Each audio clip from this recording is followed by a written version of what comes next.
Often they attract writers, mostly women, who have little professional publishing experience and aren't represented by lawyers or agents who can help them evaluate a contract. Writers who really want to get published are so easy to take advantage of, and there are more and more people out there to take advantage of, said Mary Rassenberger, chief executive of the Authors Guild.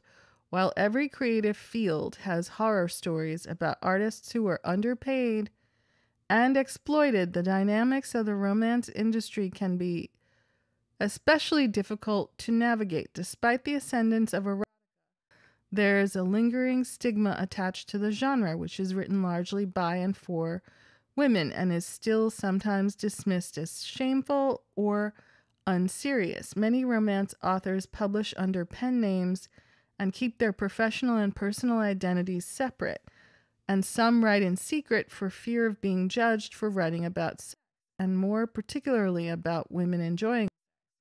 Ms. Lapointe, 66, became disillusioned with blushing after she discovered it had added clauses to her contracts without telling her. The additions included claiming rights to foreign editions, audiobooks, and film and television adaptations according to contracts shared with the Times. Her royalty payments were erratic.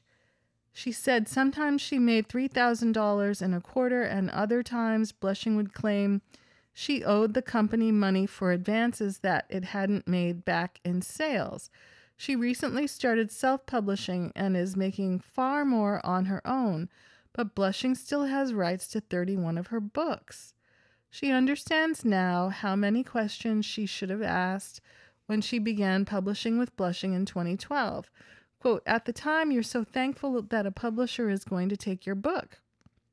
Looking back, you realize how incredibly naive you were," she said.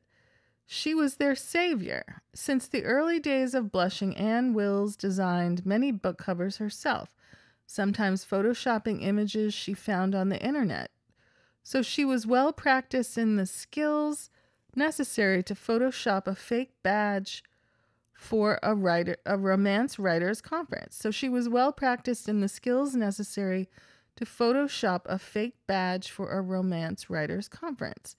Quote, "She made it known several times that she could do it, and she was really good at it, and you wouldn't be able to know the difference," said Kimberly Dawn Lamont, who worked for Ms. Wills for about a decade as her housekeeper and personal assistant until she quit in February 2020. Ms. Lamont said that she accompanied Ms. Wills to a few romance conferences carrying luggage and serving food at parties, and that Ms. Wills created fake badges for Ms. Lamont so she could go to the conventions without registering. Quote, "She liked to take people that had nothing, and she was their savior," Ms. Lamont said. "She treated us good until we questioned her.